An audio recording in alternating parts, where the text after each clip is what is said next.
Coming. Hello students, कैसे हैं आप लोग सब? मैंने असाइनमेंट दिया था आप सब लोगों के लिए, तो आपने बनाया? Yes sir. Very nice. और ये जो अम्बेडकर का जो मैंने टॉपिक दिया, इसको पढ़ करके कुछ समझ में आया? Yes sir. क्या पता चला इससे? इन्हें फादर ऑफ नेशनल कॉन्स्टिट्यूशन भी कहा जाता है। Father of constitution. Nation of constitution. ठीक है, तो अम्बेडकर के आइडियाज के बारे में आपको जानकारी मिली होगी, और जो मैंने क्लासेस वैसे भी लिया उससे भी आपको मालूम पता चला होगा। अब अम्बेडकर की आइडिया और आपने उधर जो चाणक्य के आइडिया को पढ़ा और नीतीश सर के आइडिया को पढ़ा, है ना? तो ये सारे आइडिया पढ़ने के बाद अम्बेडकर के आइडिया किस तरीके से डिफरेंट है, कौन कंपैरिजन कर सकता है?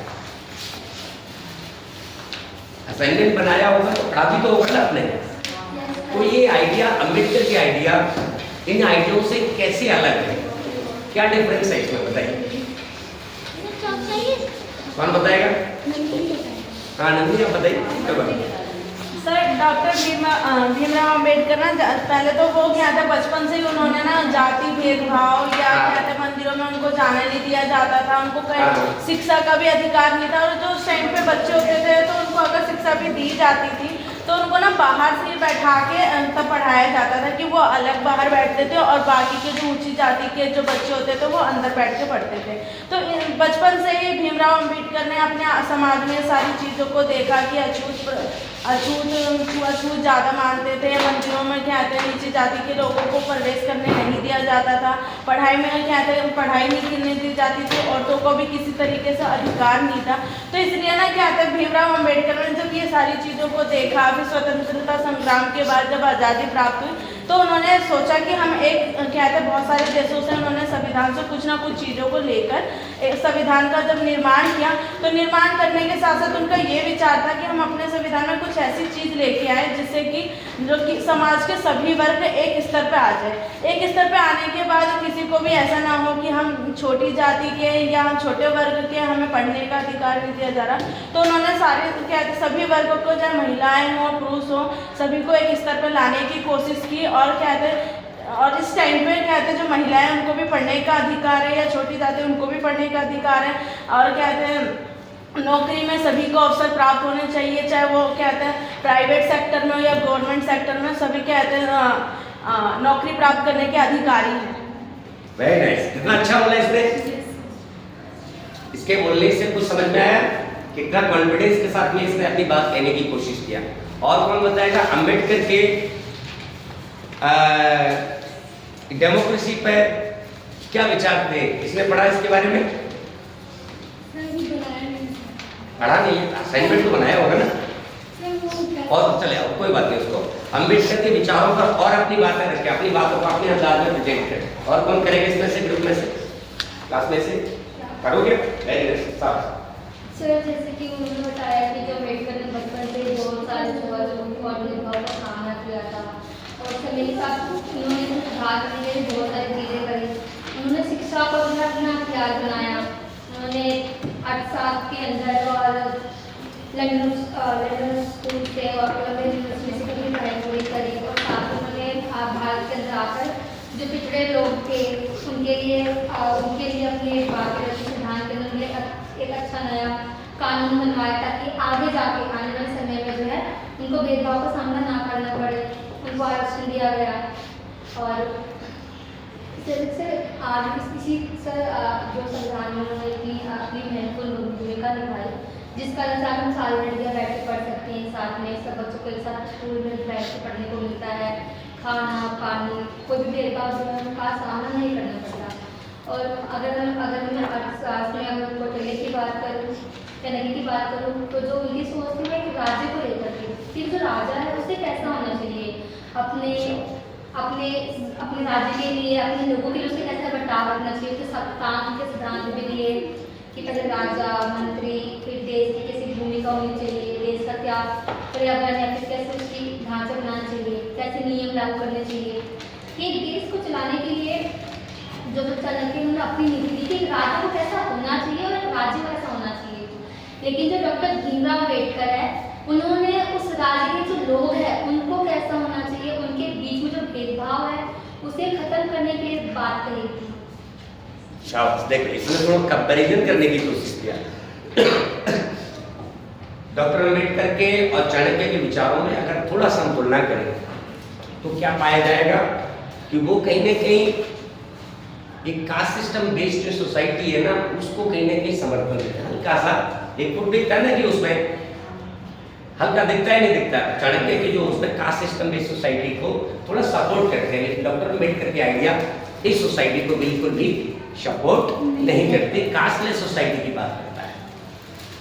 ये कास्टलेस सोसाइटी की बात डॉक्टर अम्बेडकर क्यों कहते हैं, उसके पीछे क्या कहा है? वो कास्ट जातिवाद को खत्म ही करना चाहते हैं। उसके पीछे क्या कारण था, ऐसा क्यों करना चाहते थे बताइए? चलो आप बताइए क्या कारण था कि वो जातिवाद को एकदम खत्म करना चाहते थे? एक तो फर्स्ट ऑफ ऑल कि वो खुद भी एक दलित कम्युनिटी से बिलोंग करते थे, B.R. अम्बेडकर जी, और उन्होंने ये चीज़ देखी थी, कहते हैं ना जैसे हमारे संग वो चीज़ जो हमें फेस की तभी हम उसके लिए आगे लड़ते हैं कि हमें पता होता है कि क्या चीज़ हमें फेस हुई तो हमें इस चीज़ को रोकना पड़ेगा। कहते हैं ना जिसके ऊपर वो चीज़ आती है तो वो उसको फेस करने के लिए कुछ कोशिश नहीं करता, वो वही करता है जो पहले जो उससे सफ़र करता है। तो जो B.R. अम्बेडकर थे वो दलित कम्युनिटी के थे और उन्होंने ना काफ़ी सारे चैलेंजेस फेस किए अपनी लाइफ में, जैसे उनके संग भी गलत व्यवहार हुआ, अनटचेबिलिटी को लेके, छुआछूत को लेके, या कई जगह उन्हें पार्टिसिपेट करने का मौका नहीं मिलता। तो मतलब जैसे उन्होंने जब चैलेंजेस को फेस किया और उसके बाद उन्होंने सीखा कि जैसे इसमें ना इन्होंने एक बताया था कि वो उन्होंने लंदन की यूनिवर्सिटी से अपनी पढ़ाई को कंप्लीट किया, एकेडमिक अचीवमेंट के थ्रू उन्होंने खुद को दिखाया कि वो हायर एजुकेशन के थ्रू आपको इम्प्रूव कर सकते हैं। तो शायद वो खुद भी एक दलित कम्युनिटी से बिलोंग करते थे, तभी उन्होंने सोचा कि जो चैलेंजेस मुझे फेस करने पड़े वो आगे जाके और ऐसी कम्युनिटीज़ को ना करना पड़े, तो इसके लिए कुछ सोचना पड़ेगा। तो कुछ ऐसे उन्होंने चीज़ें बनाई, जैसे रिजर्वेशंस वगैरह बनाई कि इनको कैसे इम्प्रूव करें, जैसे SC/ST कम्युनिटी इनके संग जो गलत बिहेव होना, मतलब पहले तो बहुत ज़्यादा होता था, अब तो चीज़ें इम्प्रूव हो चुकी हैं, अब तो सब एक साथ करते हैं, पर पहले बहुत सारे चैलेंजेस उन्हें आते थे, उनके संग गलत बिहेव करते थे, कुछ लोग उनके संग बैठना पसंद नहीं करते थे। हाँ ठीक है, मैं समझ गया। हाँ तो एक्चुअली डॉक्टर अम्बेडकर की जो विचार है वो विचार क्या है, अब सोसाइटी को एक कास्टलेस सोसाइटी बनाना चाहते हैं, क्योंकि डॉक्टर अम्बेडकर भारत में डेमोक्रेसी स्थापित करना चाहते थे और डेमोक्रेसी एक ऐसा विचार है पूरे वर्ल्ड को एक्सेप्टेड है, पूरी दुनिया के सभी लोग, अमेरिका पावरफुल कंट्री है, ब्रिटेन है, फ्रांस है, जर्मनी है, पूरी दुनिया की जितनी भी पावरफुल कंट्रीज हैं जो उन्होंने अपने आप इकोनॉमिकली उस सोसाइटी में अपने आप को डेवलप किया। तो डॉक्टर अम्बेडकर ने विदेशों में पढ़ाई किया और डेमोक्रेसी के विचारों को महसूस किया और भारत को विकसित भी करना चाहते थे। विकसित करने के लिए उनके पास एक दिमाग में पिक्चर चल रही थी कि एक देश कैसे विकसित होगा, और विकसित करने के लिए समाज में जो समस्या है, ऑलरेडी समस्या जो उन्होंने अपने जीवन में देखा, उस समस्याओं को खत्म भी करना चाहते थे, उस देश को मजबूत भी बनाना चाहते थे। इसमें डॉक्टर अम्बेडकर के खुद के विचार भी हैं, नेहरू जी के विचार है, गांधी जी के विचार है, तो सारे विद्वानों में इसमें डॉक्टर अम्बेडकर का ज़्यादा फोकस था। हमें स्पेशली आज का जो क्लास है हमारा, हम अम्बेडकर के विचारों को ही पढ़ेंगे, ठीक है। तो अम्बेडकर को डेमोक्रेसी के प्रति उनका क्या कंसर्न था? अम्बेडकर डेमोक्रेसी को पसंद करते थे, पूरे वर्ल्ड में डेमोक्रेसी चल रही है, उनको लगता है कि सामंती सिस्टम जो पहले चल रहा था, उसी सामंती सिस्टम की वजह से एक कास्ट सिस्टम भी ज़्यादा मजबूत हुआ, कई प्रकार की समस्याएं हुई, एक्सप्लॉयटेशन का कारण बना। और जब उन्होंने वर्ल्ड में पॉलिटिकल साइंस से भी पढ़े हुए थे, लॉ उन्होंने पढ़ा हुआ था, लॉ को वो कैसे बेहतर बनाया जा सकता है, इन सारी चीज़ों को वो अच्छे से जानते थे और समझते थे। तो वो भारत में डेमोक्रेसी इम्प्लीमेंट करना चाहते थे, और डेमोक्रेसी इम्प्लीमेंट करने के लिए कास्टलेस सोसाइटी का होना बहुत जरूरी है, क्योंकि जहाँ कास्ट होगी वहाँ पर क्या नहीं होगा, न्याय नहीं हो पाएगा, और हम एक अच्छे व्यक्ति को रिप्रेजेंटेटिव के रूप में नहीं भेज पाएंगे। तो कास्ट को खत्म करने के लिए उन्होंने कई प्रकार की किताबें लिखी। कौन सी किताब लिखी कास्ट को खत्म करने के लिए? हु वर द शूद्र। उसमें क्या लिखा है, कुछ इसमें आपने पढ़ा होगा, who were the Shudras. History बताई थी कि क्या होता है? शूद्र थे, तो पहले वो शूद्र नहीं, मतलब शूद्र को अभी इस समय उस समय में नीच माना जाता था, मतलब लोअर कास्ट माना जाता था। लेकिन हिस्ट्री बताई थी पहले की, तो पहले वो थे सैनिक या अच्छी उस पे थे, मतलब ऊंचा माना जाता था। हाँ देख सर अम्बेडकर ने जो किताब है सूर्य की बताई थी, तो सूर्य है ना पहले सूर्य मित्रों में भी कहीं के राजा थे, कहीं के शासक थे, कहीं के मंत्री थे, लेकिन जब कहीं पे युद्ध हुआ तो फिर जो जीत गया उन्होंने उसको अपना सेवक बना लिया, फिर ऐसे वो सारे शुद्ध बने।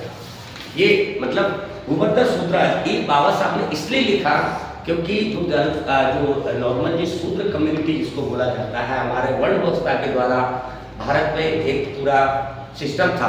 तो वर्ण व्यवस्था के अंदर जो नीची कास्ट के जो लोग आते हैं, उन कास्ट के लोग काफ़ी इंफीरियरिटी कॉम्प्लेक्स से ग्रस्त हो चुके थे। इंफीरियरिटी कॉम्प्लेक्स होता है आदमी के अंदर, हीन भावना के शिकार बन चुके थे।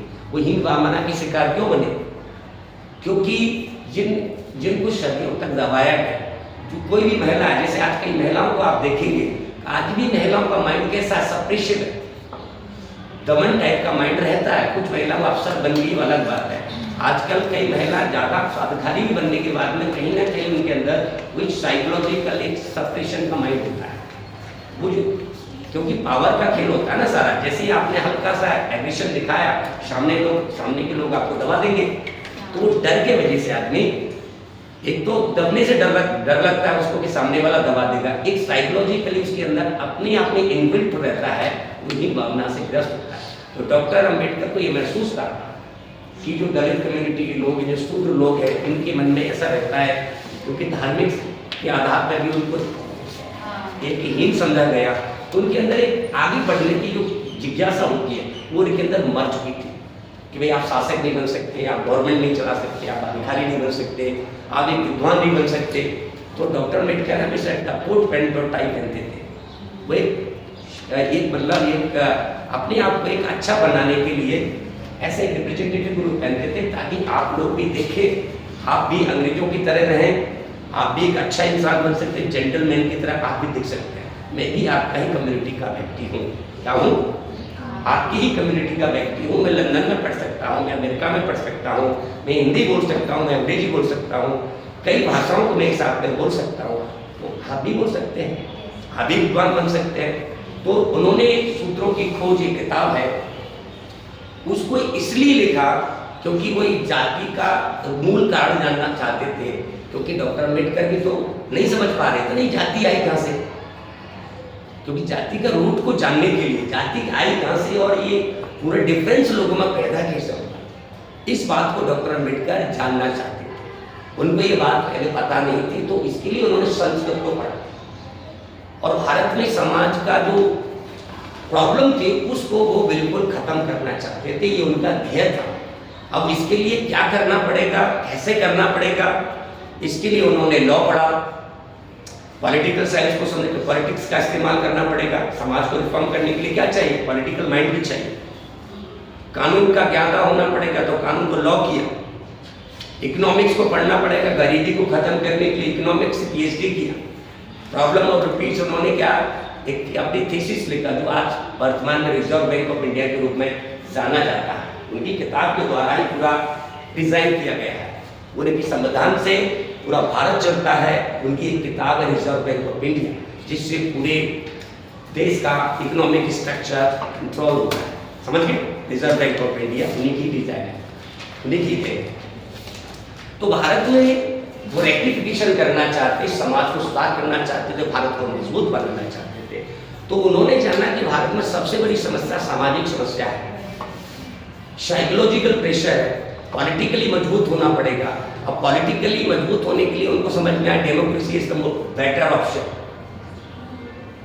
कि देश को मजबूत बनाने के लिए हमारे पास डेमोक्रेसी तो है, लेकिन डेमोक्रेसी को एक इफेक्टिव बनाने के लिए और क्या करना पड़ेगा? सामाजिक समस्याओं को खत्म करना पड़ेगा।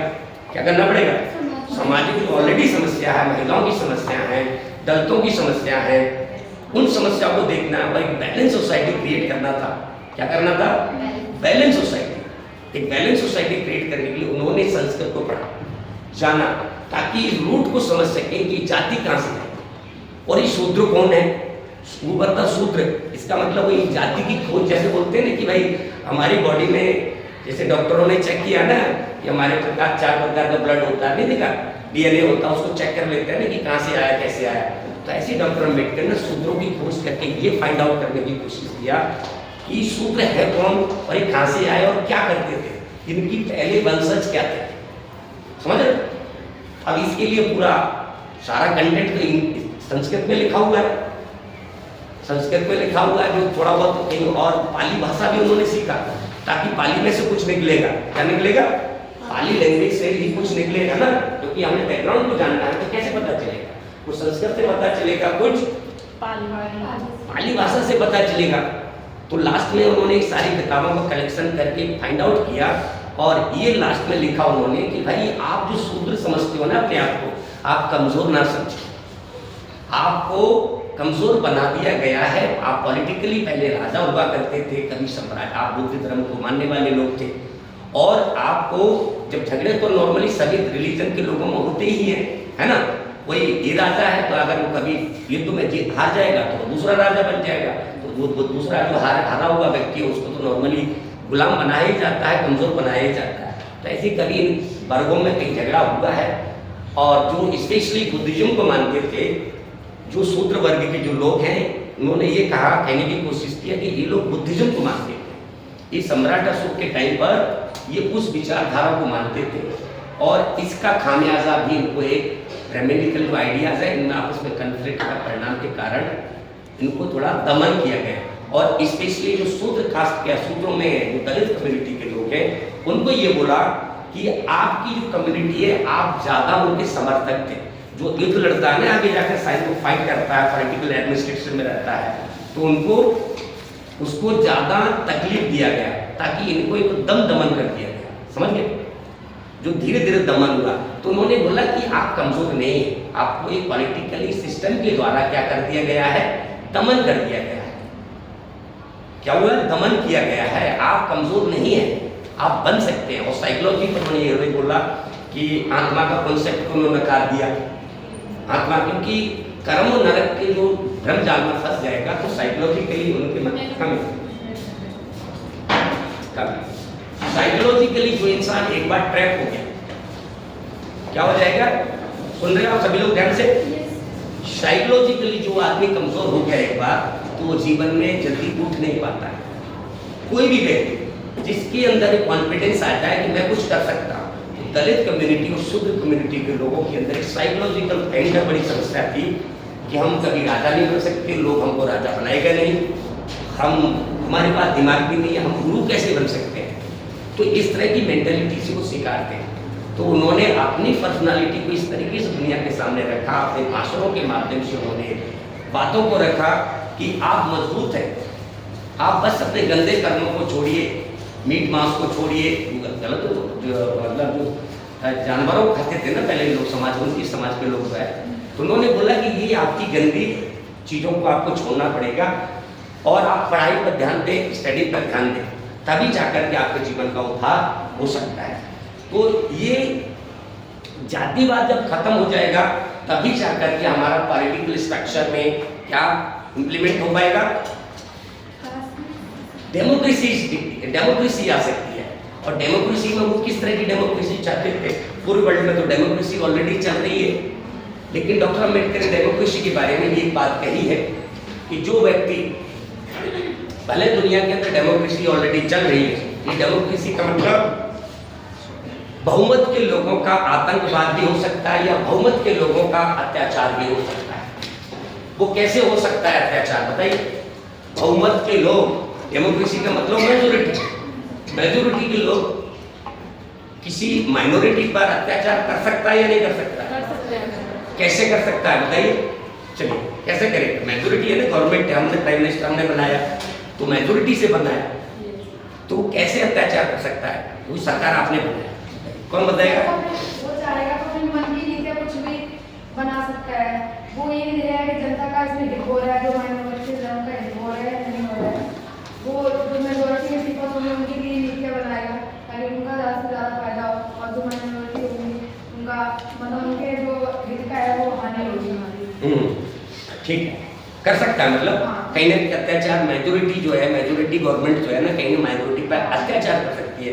तो ये बात डॉक्टर अम्बेडकर जानते थे पहले से, उनको मालूम था। तो इससे समस्या से बचने के लिए उन्होंने क्या किया? पढ़ा ना अपने असाइनमेंट में, पढ़ा कि नहीं पढ़ा? पढ़ा कि जो माइनॉरिटी का माइनॉरिटी के ऊपर अत्याचार हो सकता है डेमोक्रेसी के अंतर्गत भी, तो इसको बचाने के लिए उन्होंने क्या काम किया? संविधान निर्माण किया। एक तो कास्टलेस सोसाइटी का निर्माण करवाया और ठीक है। साथ में स्वतंत्र निष्पक्ष न्याय और चुनाव का भी उन्होंने जिक्र किया और संविधान में अधिकारों के बारे में बताया और ओबीसी को रिजर्वेशन भी दिलाया गया ताकि वो आगे बढ़ सके, क्योंकि जो उन्हें प्राचीन काल में बहुत दबाया गया था, इसलिए उन्होंने रिजर्वेशन भी दिया और स्वतंत्र चुनाव के बारे में भी कहा और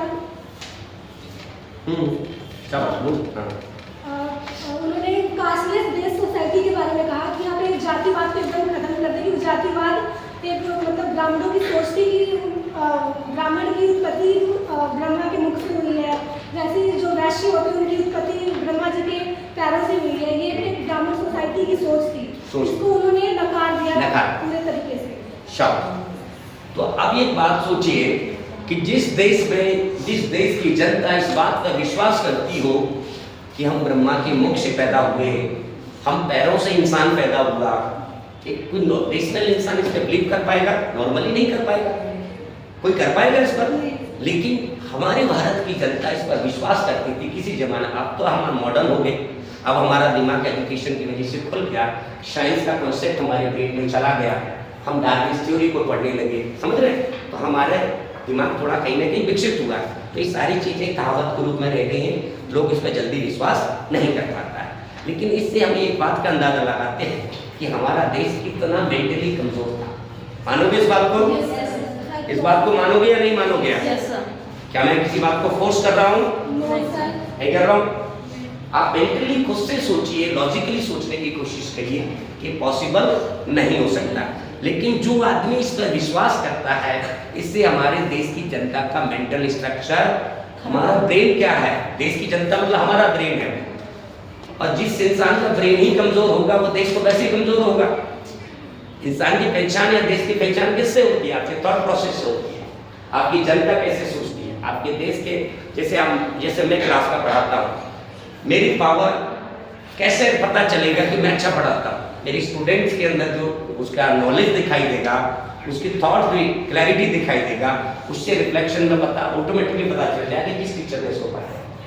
पता है कि किस टीचर ने आपको, क्योंकि टीचर का नॉलेज स्टूडेंट्स के अंदर जाता है, थॉट्स में क्लैरिटी आती है, आइडियाज उसके बिल्डअप होते हैं। मैं यहाँ पर सबके सामने बोल रहा हूँ, मैं कुछ कह रहा हूँ, मैं हमेशा उसको नकार रहा हूँ, लॉजिकल बातें कह रहा हूँ, क्योंकि मेरी अपनी समझ है, मेरा अपना लॉजिक कहता है। और आप अपना भी बुद्धि लगाएंगे तो लास्ट में आप पाएंगे कि सर जो कह रहे हैं वो सही कह रहे हैं, तो लास्ट में आपका माइंड एक लॉजिकल वे में कन्वर्ट होगा कि नहीं होगा? तो अब दूसरी बात ये है कि डॉक्टर अम्बेडकर डेमोक्रेसी में सोशलिज्म लाना चाहते थे। वो जानते थे कि माइनॉरिटी को कैसे रोका जाए, माइनॉरिटी के अत्याचार को कैसे रोका जाए, समझ पा रहे हो? तो उन्होंने सोशलिज्म का भी सारा सोशल स्टेट की बात की। अब देखो इसमें थोड़ा सा पढ़ते हैं एक बार। राज्य समाजवाद का डॉक्टर अम्बेडकर के विचार, यानी कि उन्होंने राज्य के अंदर समाजवाद, राज्य एक समाजवाद है जिससे कि कोई अमीर आदमी गरीब आदमी का शोषण ना कर पाए। समाजवाद एक आइडिया, जैसे मार्क्सिज्म आपने पढ़ा होगा, सुना होगा। मार्क्सिज्म और कैपिटलिज्म है, जैसे सोशलिज्म और कैपिटलिज्म दो वर्ड है। ये क्या है दो वर्ड बताइए? विचारधारा। ये कैसे विचारधारा, और यही विचारधारा पूरी दुनिया के अंदर फैली हुई है। क्या है? पूरी दुनिया में दो ही विचारधारा बहुत तेज गति से फैली हुई है। बाकी का उनका सब डिवीजन भी है, नो डाउट, उसमें थोड़ा सा चेंजेस है, लेकिन मार्क्सवाद और कैपिटलिज्म दो वर्ड बहुत इंपॉर्टेंट है पूरी दुनिया में। कैसे? और कैपिटलिज्म का माइंडसेट क्या कहता है और सोशलिज्म का माइंडसेट क्या कहता है, आप लोग बताइए पहले, तो उसके बाद में अपनी देखिए। बताइए सोशलिज्म क्या है, समाजवाद क्या है? बोलिए। समाजवाद ये है कि जिसमें जो गरीब वर्ग है उनके हितों के लिए काम किया जाए, सबको साथ में लेके चला जाए, और ज़्यादा से ज़्यादा फोकस जो आम जनता है उनके ऊपर किया जाए, जो गरीब है उनके ऊपर किया जाए, उनके हितों के लिए नीतियाँ बनाई जाए जिससे उनका फायदा हो। ये है। और दूसरी बात वो है कि उसमें ज़्यादा फोकस अमीर जो क्लास, एलिट क्लास होती है उनके ऊपर होता है, उनके फायदे में नीतियाँ बनती हैं। तो ये पूंजीवाद है। वो ज़्यादा मतलब कैपिटल, मतलब पैसों पे ज़्यादा फोकस करते हैं। वो ये नहीं देखे कि मतलब जो गरीब वर्ग है उसका मतलब उनका लाभ हो रहा है या नहीं हो रहा है। तो पूंजीवाद ज़्यादा पैसों पे ध्यान देते हैं, वो बस उनका मकसद ही ये होता है बस पैसे कमाना है। हाँ बिल्कुल, उनका मकसद फाइनली क्या होता है, अपना आर्थिक फायदा उनके लिए इम्पोर्टेंट होता है, कल्याण का भाव उसके अंदर नहीं होता है। तो डॉक्टर अम्बेडकर कहने के मार्क्सिज्म का जो आइडिया है, यानी कि सोशलिज्म उसी से निकला हुआ वर्ड है। अब आपने एक और किताब बताता हूँ डॉक्टर अम्बेडकर की, Buddha and Karl Marx. Buddha and Karl Marx. पहले तो मैं एक बात क्लियर करना चाहूंगा कि कार्ल मार्क्स क्या कहता है और कैपिटलिज्म क्या है। कैपिटलिज्म प्रॉफिट की बात करता है, मैक्सिमम प्रॉफिट चाहिए, चाहे किसी को डैमेज हो जाए उससे कोई फर्क नहीं पड़ता। लेकिन सोशलिज्म क्या कहता है कि सब कुछ स्टेट के द्वारा कंट्रोल होना चाहिए। अगर मार्क्स की बात करें तो मार्क्स तो ये कहता है सीधा स्टेट लेड सोसाइटी की बात, स्टेट लेड सोसाइटी की बात करता है। वो स्टेट्स के अगेंस्ट क्यों खड़ा रहता है मार्क्स, राज्य के खिलाफ रहता है। क्यों रहता है? क्योंकि उसको ये मालूम है, उसको किसको, मार्क्स को ये पता है कि भाई राज्य जो होता है एक एक्सप्लॉइटेटिव इंस्टीट्यूशंस है। क्या है? एक्सप्लॉइटेटिव इंस्टीट्यूशन है। किसने बोला ये? मार्क्स ने बोला। उसने एक्सप्लॉइटेटिव इंस्टीट्यूशन क्यों कहा, क्या कहा? जबकि राज्य में हम चाणक्य को पढ़ा तो चाणक्य क्या कहता है कि राज्य के बिना तो हम एक जंगल राज है या फिर क्या बोलते हैं मत्स्य राज है। क्या है? मत्स्य न्याय है कि नहीं? तो एक तरफ चाणक्य कहता है कि राज्य होना चाहिए, मजबूत राज्य होना चाहिए, और एक तरफ कहता है मार्क्स क्या कहता है कि स्टेट लेस होना चाहिए। राज्य जो कहीं ना कहीं शोषणकारी एक षड्यंत्र की तरह काम करता है, लोगों का शोषण करता है, एक मशीनरी की तरह। मार्क्स का मानना है कि जो राज्य होता है वो उनके जिंदगी नहीं देता, उनके आजादी नहीं देता, उनको जो करना है वो नहीं करने देता, वो उसमें बाधा के रूप में कार्य करता है। हाँ, कार्य करता है। इसलिए स्टेट को हटाना चाहिए। लेकिन सोशलिज्म अब उसी का अपग्रेड होकर के सोशलिज्म एक लोगों ने उसको डिवाइड और किया। मतलब कई लोगों ने मार्क्सिज्म को क्रिटिसिज्म भी किया, मार्क्सिज्म को क्रिटिसाइज भी किया, अपने गुरु को ही क्रिटिसाइज किया और उसको एडिट किया। जैसे कि आपने पढ़ा होगा नीतीशा कामिंदिका ने क्या किया, अपने गुरु को ही कहेंगे कि थोड़ा सा अपडेट करने की कोशिश करते ही है ना आपको। तो मार्क्स को भी लोग समर्थन तो देते हैं लेकिन उसमें एडिट करते हैं। क्या कहते हैं? तो इसी का अपग्रेड होकर के सोशलिज्म एक वर्ड है जो सोशलिज्म स्टेट का भी कहीं ना कहीं पक्षधर होता है, लेकिन उसमें ये कहता है कि स्टेट होना चाहिए लेकिन वो स्टेट जो है गवर्नमेंट फंडेड होना चाहिए। सोशलिज्म का मतलब होता है टोटली गवर्नमेंट, स्टेट का ही सब कुछ होगा और पूरी संपत्ति देश की, पूरे देश को कंट्रोल जो है पूरे स्टेट के द्वारा किया जाएगा, कोई भी प्राइवेटाइजेशन उसके अंदर नहीं होगा। लेकिन अगर टोटल हम सोशलिज्म कर देंगे वो भी एक प्रॉब्लम है। बताओ वो कैसे प्रॉब्लम है? क्योंकि लोगों का इंटरेस्ट मर जाएगा। क्या मर जाएगा?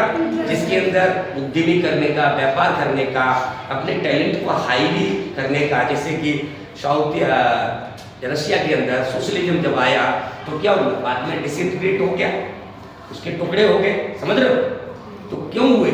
क्योंकि कहीं ना कहीं सोशलिज्म को भी कई लोग पसंद नहीं करते कि टोटली हो जाएगा तो टैलेंटेड जो लोग हैं नॉर्मली सबकी तनख्वाह बराबर कर देंगे, तो लोग उसको भी स्वीकार नहीं करेंगे, उसमें टैलेंट लोगों को मिलता है। तो डॉक्टर अम्बेडकर भी इस बात को जानते थे कि हम सोशलिज्म को भी पूरी तरीके से नहीं अप्लाई कर सकते, तो उन्होंने डेमोक्रेसी में सोशलिज्म को लाने की कोशिश किया, जिससे सोशलिज्म एक प्रोटेक्शन का काम करेगा। क्या करेगा? प्रोटेक्शन का काम करेगा कि गरीब आदमी का ध्यान रखा जाएगा। और गरीब में कौन आता है? शूद्र वर्ग के लोग आते हैं, है देख नहीं? ज़्यादातर तो वर्ग वही है ना जो कमजोर है, महिला है, तो महिला है, शूद्र हैं, कमजोर लोग जो हैं उनको एक प्रोटेक्शन दिया जाएगा। और उसको उन्होंने कानून के दायरे में एक संवैधानिक ढांचे में उसको बांध दिया। संवैधानिक ढांचे को इस तरीके से बनाया उन्होंने कि आप माइनॉरिटी के ऊपर अत्याचार जल्दी नहीं कर सकते, क्योंकि कोई भी ऐसी पॉलिसी आपने बनाने की कोशिश किया या हनन करने की कोशिश किया तो हमारा भारतीय कॉन्स्टिट्यूशन है, कानून है, वो क्या कर देता है? उस पॉलिसी को अनकॉन्स्टिट्यूशनल घोषित कर देता है। तो कहीं ना कहीं उसमें ऐसा एडजस्टमेंट उन्होंने किया है जो अपने आप उसको प्रोटेक्शन देता है। अब देखिए, अब थोड़ा सा हम आगे इसको और पढ़ते हैं, टॉपिक वाइज करेंगे। नॉर्मली अब देखिए हम पढ़ते हैं पहले प्रस्तावना और भारत में ब्रिटिश राज्य के प्रति डॉक्टर अम्बेडकर का दृष्टिकोण, प्रजातंत्र पर डॉक्टर अम्बेडकर के विचार, राज्य समाजवाद पर डॉक्टर अम्बेडकर के विचार, अम्बेडकर और भारतीय संविधान का प्रारूप निर्माण, सामाजिक परिवर्तन पर डॉक्टर अम्बेडकर के विचार, अस्पृश्यता का उन्मूलन। ठीक है, ये इसके पॉइंट्स हैं। नॉर्मली ये सबने पढ़ा ही होगा, असाइनमेंट जिसने बनाए हैं सब लोगों ने पढ़ा है ना इसको? नहीं पढ़ा?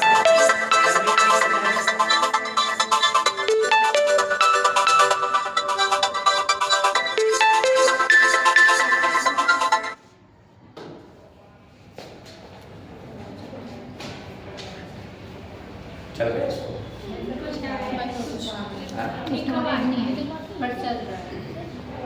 नहीं चल रहा है, ये बड़ा डिस्टर्बेंस करता है बीच में। चल तो अब हमें क्या करना है इसमें?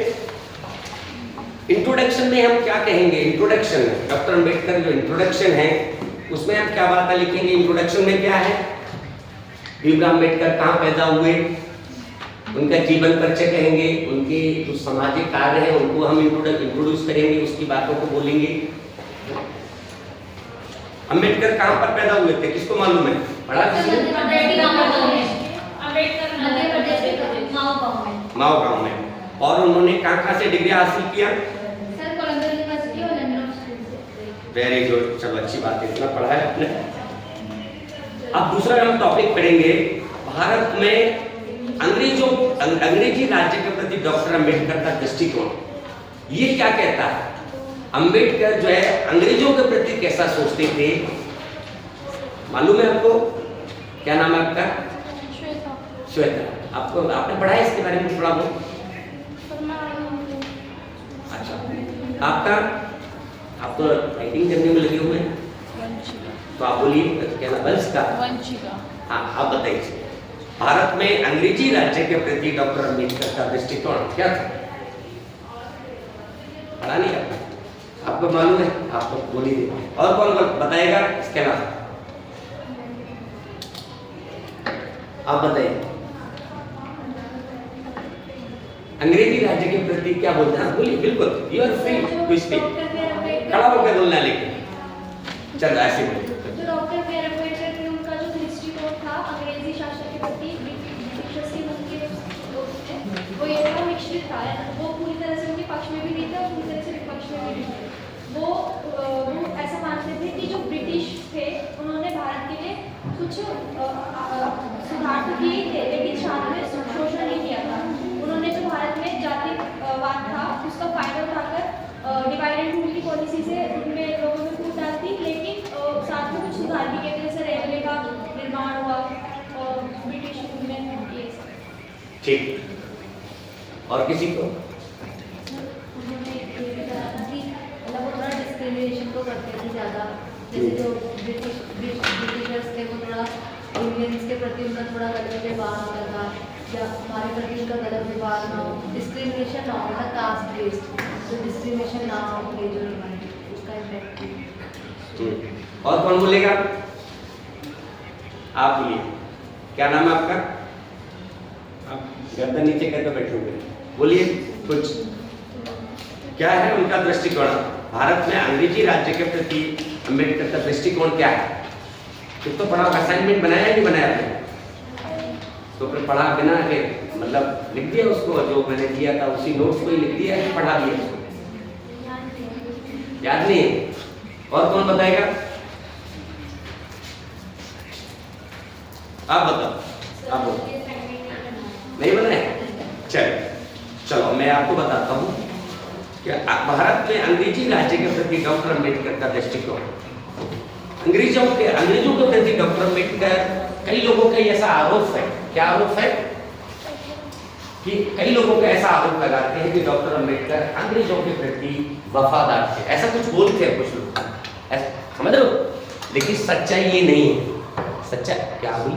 क्या डॉक्टर भीमराव अम्बेडकर को इसलिए बोलते थे क्योंकि जो उनके फादर थे ना वो कहीं ना कहीं अंग्रेजों के क्या कहते हैं काम अंग्रेजों के लिए काम करते थे, फौजदार थे। फौजदार तो थे, अंग्रेजी फौज में ही भर्ती थी। हाँ। और अंग्रेजी फौज से जो सैलरी मिलती थी, हाँ। उसी सैलरी की ताकत से तो उन्होंने अपने बच्चे को पढ़ाया। हाँ।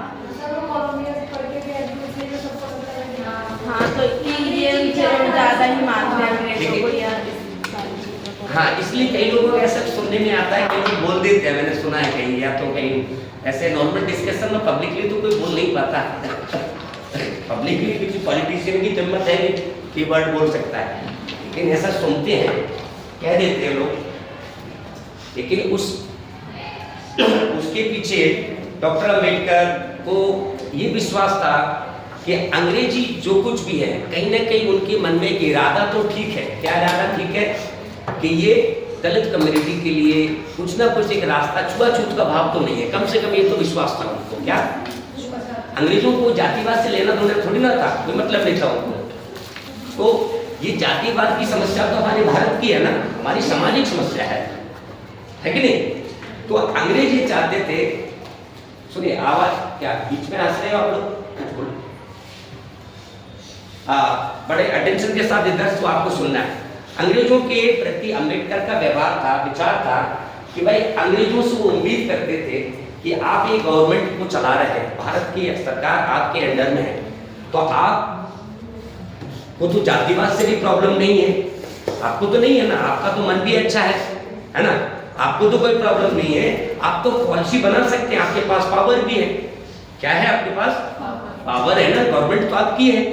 तो आप दलितों के उत्थान के लिए आप कोई ऐसी स्ट्रॉन्ग पॉलिसी क्यों नहीं बनाते हैं? इससे ये पता चलता है कि आपका मन भी ठीक नहीं है या आप सुधार करने के इच्छुक नहीं है, यानी कि आप भी कहीं ना कहीं भारत से फायदा लेने के लिए बैठे हैं। You are not also not a good शासक, आप भी बढ़िया शासक नहीं है, ये आरोप डॉक्टर अम्बेडकर ने लगाया।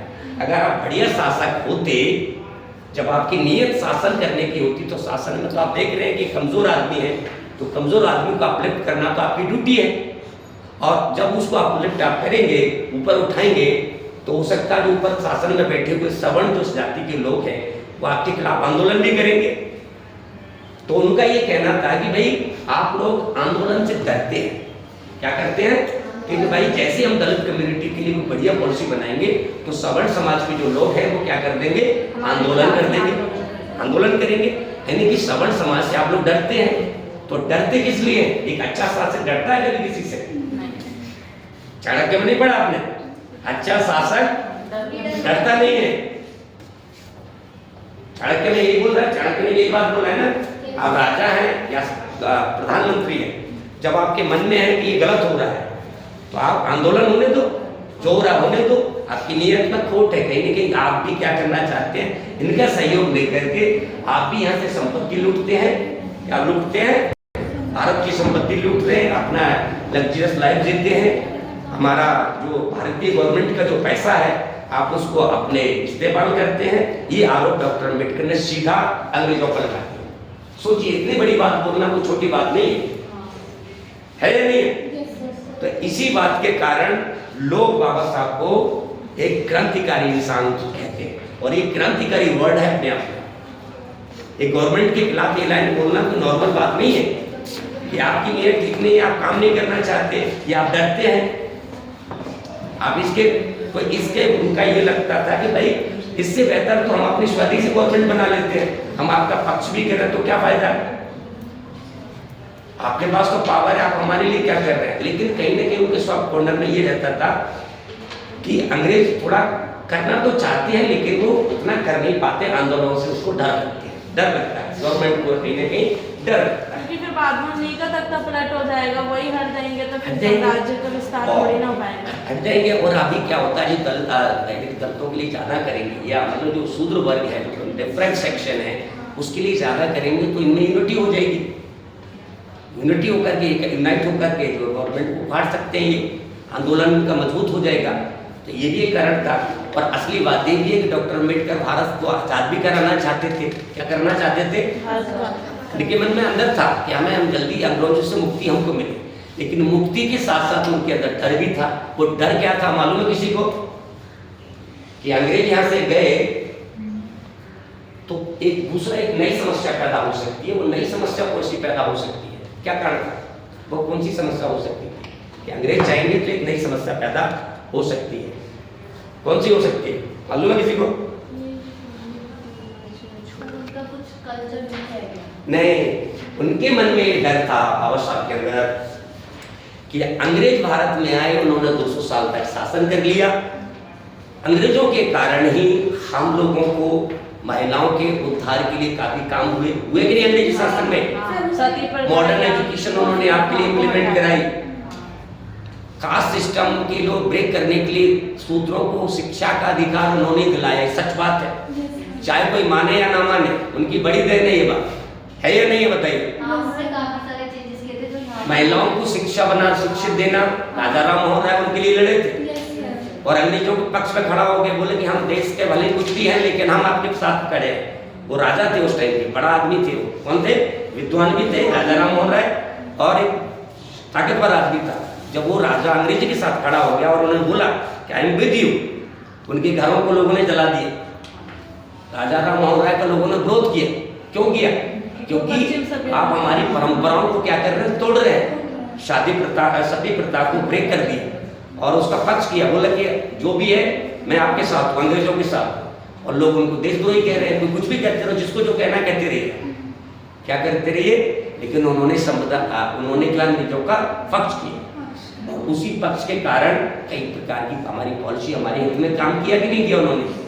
एजुकेशन का जो फॉर्मेट चेंज हुआ, मॉडर्न आइडियाज आए, साइंटिफिक आइडियाज हमारे पास आने लगे, इसलिए अंग्रेजों को कई लोग सराहना भी करते हैं।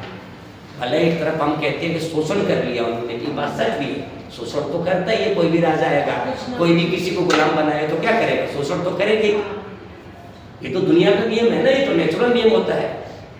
भाई बाहर तो इंग्लैंड से आया और उसने अब आपके देश को गुलाम बना लिया, तो आपको फ्री को पोपट के दया करने के लिए आया आपके पास, वो अलग बात है। वो कहते हैं कि हम तो पूरा दुनिया को क्रिश्चियनिटी और कल्याण करने के लिए आए थे। कल्याण कुछ नहीं करना था आपको एक पावर चाहिए होती है और आपको क्या करना था, पैसा चाहिए था। तो यहाँ से पैसा लेकर ट्रेन ऑफ वेल्थ करते रहे वो लोग।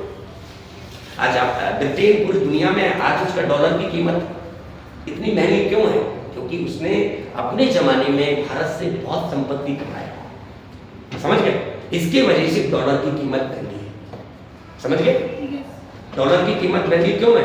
क्योंकि जिसके पास पैसा चल ज्यादा हो जाएगा, उसके देश की पैसा वैल्यू बढ़ जाएगी। हमारा जो है पैसे की कीमत लगातार, रुपये की कीमत गिर रही है, क्योंकि हमारी इकोनॉमी जैसे जैसे गिरेगी, कमजोर होती जाएगी, है ना। तो उसके कैलकुलेशन होता है, मुझे भी नहीं समझ में आता, समझ गए ना। तो अंग्रेजों ने लूटा और उसके बाद तो बाबा साहब अम्बेडकर को ये डर था कि भारत से अगर अंग्रेज चले गए, और अंग्रेजी शासन तो कहीं ना कहीं नरम है, जातिवाद नहीं है इसके अंदर, सरकार जो भी है पैसा कमाने के लिए कर रहे हैं, लेकिन इनके मन में हमारे प्रति कोई भेदभाव नहीं है, जो भी ऑनेस्ट कर रहे हैं करने की कोशिश करेंगे। लेकिन यहाँ पर अगर ब्राह्मणिज्म वाला आ गया तो ये तो ज्यादा डेंजरस है। अंग्रेजी सत्ता से अगर ये सत्ता इनके हाथ में पहुंच गई तो ये तो वही वाला सिस्टम कर देंगे, महिलाओं को एजुकेशन ब्लॉक या शूद्रों को एजुकेशन ब्लॉक, समझ गए? नो एजुकेशन आपको क्या होता है, ब्राह्मणिक जो एक इमेजिनेशन वर्ल्ड जिसको बोलते हैं, साइकोलॉजिकल ट्रैपिंग जिसको बोलते हैं, आपको उसमें फंसा देंगे जहाँ पर वैज्ञानिक थॉट्स और आइडियाज का कुछ जगह नहीं है। एक जाति वाली सिस्टम के द्वारा आपको टॉर्चर कर दिया जाएगा। तो इस बात का उनको डर था कि ये डेमोक्रेसी भी आना है, और डेमोक्रेसी के अंतर्गत जो शूद्र वर्ग है, दलित कम्युनिटी है, उनको भी इसमें रिप्रेजेंटेशन मिले। तो अंग्रेजों के साथ में उनका साफ कहना था कि जब आप यहाँ से जाएंगे तब जाएंगे जब हमको हिस्सेदारी मिलेगी। जब तक हिस्सेदारी नहीं मिलेगी, और जब तक हिस्सेदारी के लिए नेहरू जी, गांधी जी या जो भी उनके बड़े नेता हैं, जब तक वो उसमें हिस्सेदारी देने के लिए तैयार नहीं है, तब तक तो हम यही कहेंगे अंग्रेज आप भी हैं, 10 साल रहिए, 20 साल रहिए, 50 साल रहिए, 100 साल रहिए। जब तक हिस्सेदारी हमको कोई ये लोग देने के लिए तैयार नहीं है, तब तक आप ही हैं। समझ गए ये बात? इसका पीछे कारण क्या था? नहीं, भगाना भी चाहते थे, ऐसा नहीं है कि अम्बेडकर भगाना नहीं चाहते, लेकिन वो नेहरू जी से भी बात करते थे, गांधी जी से भी कहते थे कि देखो जब सरकार आएगी, जब अंग्रेज यहाँ से जाएगा, सरकार भारत के पास आएगी, जब सरकार भारत के पास आएगी तो हमें भी हिस्सेदारी चाहिए। क्या चाहिए? किसमें हिस्सेदारी चाहिए? सरकार में। और हिस्सेदारी आएगी तो उससे क्या होगा? उनका उत्थान होगा, उनको डिग्निटी मिलेगी, सम्मान मिलेगा और राजा टाइप का फील करेंगे। करेंगे नहीं करेंगे? वो जज बनेंगे, मजिस्ट्रेट बनेंगे, अफसर बनेंगे, प्रशासन के अंदर पावर पर मनी आएगा उनके पास। तो ये चाहते थे कि भाई डेमोक्रेसी जब आए तो उसमें दलित कम्युनिटी का भी रिप्रेजेंटेशन होना चाहिए। इसलिए उन्होंने पूना पैक्ट वाला जो कॉन्सेप्ट था, एक बार लड़ाई हुई थी उनकी गांधी जी की, और पूना पैक्ट पे एक बड़ा नाम सुना है आपने इसके बारे में? क्या है पूना पैक्ट, बताइए। सर मुझे इतना याद नहीं है पर नाम सुना है पूना। अच्छा, पूना पैक्ट। पूना पैक्ट कैसा? गांधी जी और अंबेडकर के बीच का एक भयंकर बड़ी घटना है उस टाइम की, कि गांधी जी अब अंबेडकर चाहते थे कि जो दलित कम्युनिटी है उसको अपलिफ्ट करने के लिए एक ऐसा कानून, जो राउंड टेबल कॉन्फ्रेंस हुई थी लंदन में, उस लंदन की कॉन्फ्रेंस में जब वो गए तो उन्होंने अपने दुख और तकलीफ, अपनी कम्युनिटी की तकलीफ को वहां के प्राइम मिनिस्टर को बताया। क्या बताया? कि भाई इतनी बड़ी समस्या हमारे देश में है, हमारे दलितों का ना तो कपड़ा पहनने का अंदाज है, ना एजुकेशन है, ना इनके पास संपत्ति है, दुनिया के बस नौकरी करते हैं, मजदूरी करते हैं, इनके पास कुछ है नहीं, इनका कोई डिग्निटी नहीं है और ना एजुकेशन है, और ना जो आदमी जो उनका मालिक बन के बैठा जिसके घर में काम करते हैं, ना उनके अंदर कोई दया है कि इनको एजुकेशन दे, इनको पैसा दे ताकि ये लोग भी डिग्निटी के साथ जी सके। तो ये बात वहाँ के प्राइम मिनिस्टर को ये बात बोला, एक ग्रुप के साथ, साइन सिग्नेचर के साथ में प्रोजेक्ट बना करके पूरा एक होता है, क्या बोलते हैं, एक आर्टिकल बना करके पूरा प्रेजेंट किया वहाँ की राउंड टेबल कॉन्फ्रेंस, वहाँ के गवर्नमेंट के सामने अपनी बात रखी। तो ये बात से तुरंत वो क्या हो गए, अम्बेडकर से सहमत हो गए। क्या आप चाहते क्या है? बोले हम ये चाहते हैं कि हमारा ये समस्या है, इस समस्या का समाधान क्या है। तो समाधान के लिए उन्होंने तरीका भी बताया कि साहब ये चीज मिलेगी, हमारी ये मांग है, तो ये अगर मिलेगा तो हमारी कम्युनिटी के लोग डेवलप तेज गति से बढ़ेंगे। तो उन्होंने डबल वोट का राइट, अधिकार उनको दे दिया। मुझे मानना चाहते थे अम्बेडकर, वहां पर गांधी जी भी बैठे थे। ऐसा नहीं है गांधी जी कहते थे हमारे देश के बहुत रिप्रेजेंटेटिव लोग गए थे, लेकिन गांधी जी की बात को नहीं माना और अम्बेडकर की बात से सहमत होकर आगे प्राइम मिनिस्टर उसको साइन कर दिया, क्या मैंने आपको ये राइट दे दिया। तो अम्बेडकर जीत गए थे और गांधी जी हार गए थे। तो अब इसका मतलब ये है कि दलित कम्युनिटी तो बहुत तेज गति से आगे बढ़ेगा। पहले एकदम मजदूर था, अब वो राजा बन जाएगा किसी दिन, बहुत जल्दी 10, 15, 20 साल, 25 साल के अंदर वो राजा बन सकता है ना, जज बन सकता है, बड़ा अफसर बन सकता है। तो वो बात गांधी जी को नहीं पसंद आई, ये जो और दूसरे जो कम्युनिटी के लोग थे उनको पसंद नहीं आए। तो उसके वजह से गांधी जी 19-21 दिन के लिए अनशन पर रहे। तो अनशन पे अब ऐसा लगता था कि गांधी जी अपने डैमेज ना हो जाए, तो पूरे देश में विद्रोह हो सकता है। तो विद्रोह को बचाने के लिए फिर उन दोनों गांधी जी के बीच में और अम्बेडकर जी के बीच में एक समझौता हुआ। समझौता होने के बाद तो उसमें जो पहले हार्ट वेव थे ना रिप्रेजेंटेटिव वाला, तो उसको एक रिजर्वेशन में कन्वर्ट कर दिया। बोला कि हम आपको रिजर्वेशन तो नहीं देंगे, वो नहीं देंगे, डबल वोट का जो राइट था उसको हटा करके रिजर्वेशन की प्रथा से कर रहा है। समझ गया? जो भारत में रिजर्वेशन चलता है वो रिजर्वेशन पूना पैक्ट के द्वारा ही आया, जो गांधी जी के साइन से हुआ है। गांधी जी और अम्बेडकर के बीच में जो बहस चली, क्या कौन आ गया? इंग्लिश